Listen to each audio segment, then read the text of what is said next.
नमस्कार बंधु, स्वागत आपनकु मोर एई नुआ अध्याय को। तो आज आम ए अध्याय रे जानिबा प्रार्थना। तो चलंतु डेरी न करी आरंभ करिबा। प्रार्थना मंत्र ओम नमो सविते जगदेव चक्षुषे जगत प्रस्तुति स्थितिनाश हेतवे त्रियामयाय त्रिगुणामधारिणे विरंची नारायण शंकरात्मने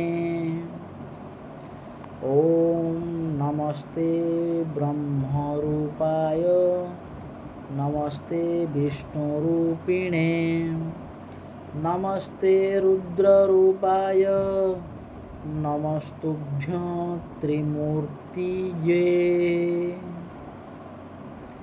बंधु, आज आम जानिले प्रार्थना। आज पाई एतिकी आमे आगामी अध्याय रे किछि नुआ जानिबा। तो सेई पर्यंत आपण समस्तंकु नमस्कार।